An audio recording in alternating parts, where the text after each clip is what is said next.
जय माँ काली। दोस्तों कैसे हो आप सब। दोस्तों आप सभी का हार्दिक स्वागत है महाकाली भगत ज्ञान यूट्यूब चैनल में। तो दोस्तों आज की इस वीडियो में मैं आपको बताने वाली हूँ गुप्त नवरात्रि में कभी मत करना ये काम जो बताऊंगी, नहीं तो आपके घर में कुछ भी गलत हो सकता है और उसके साथ साथ आपका भी सर्वनाश हो जाएगा।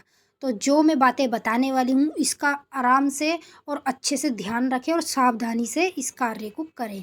तो दोस्तों आज से गुप्त नवरात्रि स्टार्ट हो चुकी हैं, यानी कि 22 जनवरी से नवरात्रि स्टार्ट हो गई है।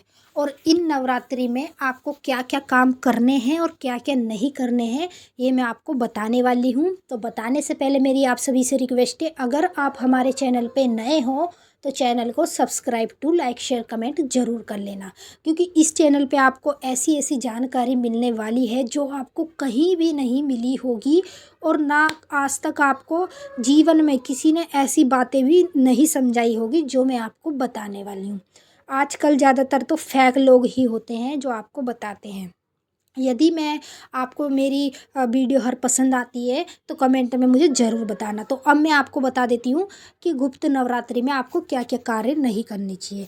अगर देखो दोस्तों आप गुप्त नवरात्रि रखते हो या नहीं रखते, रेगुलर मतलब पूजा पाठ करते हो, कि सिंपल तरीके से मतलब पूजा पाठ कर लेते हो, नवरात्रि नहीं रखते हो। और जो व्यक्ति नवरात्रि रखते हैं और जो नहीं रखते हैं दोनों के लिए ही ज़्यादा इम्पोर्टेंट है। सबसे पहले आपको अपने घर के मंदिर में जब भी आप पूजा करते हो तो आपको घंटी नहीं बजानी चाहिए, ठीक है, और ना ही शंख बजाना चाहिए।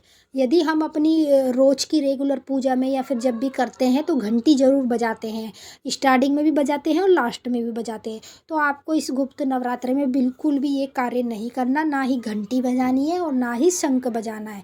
यदि आप लोग ऐसा करोगे तो आपकी सेवा का फल आपको नहीं मिल पाएगा। वो और सामने वाले व्यक्ति जिसके कान में आपकी घंटी की आवाज़ सबसे पहले पहुंच गई वो उसको फल उसको मिल जाएगा आपकी पूजा का। तो इस बात का ध्यान रखना, इसमें सारे गुप्त काम होते हैं, यानी कि पूजा पाठ हवन जाप सब चीज़ हमारी गुप्त होती है, इसको बताया नहीं जाता। अगर आप किसी के साथ भी इस बात को शेयर करोगे तो आपके घर में कुछ भी गलत हो सकता है। तो इस बात का हमेशा ध्यान रखना, ठीक है। और दूसरी बात दोस्तों ये है, इस समय सभी लेडीज़ों को और जेंट्स के लिए इस समय आप लोगों को मतलब कि ये गलत चीज़ नहीं करनी चाहिए, यानी कि गलत संबंध नहीं बनाने चाहिए। यदि आप लोग ऐसे संबंध बनाओगे तो माता काली आपसे हमेशा के लिए नाराज़ हो जाएगी, और नाराज़ हो गई एक बार तो फिर कोई माई का लाल नहीं है उसको मनाने वाला, समझ रहे हो। और नाराज़ तो होएगी होएगी और ऊपर से आपको भी कुछ भी नुकसान हो सकता है, ठीक है दोस्तों। इस बात का भी ध्यान रखना सभी जेंट्स और सभी लेडीज़ से, कि इस नवरात्रों में जब तक नवरात्रे ख़त्म ना हो तब तक आप लोग कोई भी गलत संबंध ना बनाएं। वाइफ हस्बैंड जो भी है सभी के लिए ये है, ठीक है। चाहे आप नवरात्रे रखो या मत रखो, वैसे ही अगर आप लोग पूजा करते हो तब भी ये काम आपको नहीं करना है। और दोस्तों दूसरी बात ये है कि सुबह के टाइम आपको और शाम के टाइम, दो टाइम आपको अपने घर में झाड़ू नहीं लगानी है, बिल्कुल भी नहीं लगानी है।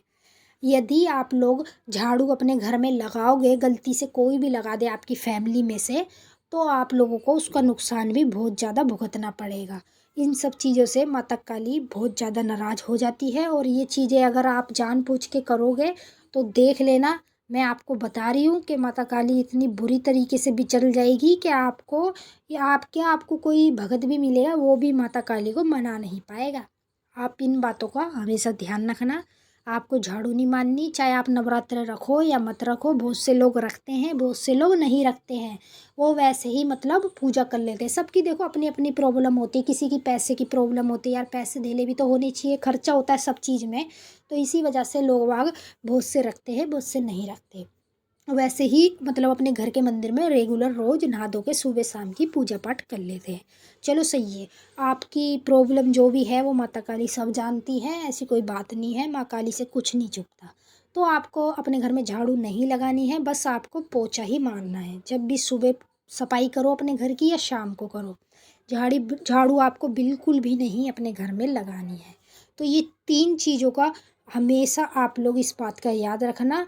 और चौथी चीज़ ये है कि आपको किसी को भी कुछ नहीं बताना कि हमने नवरात्रे रखे हैं या नहीं रखे हैं।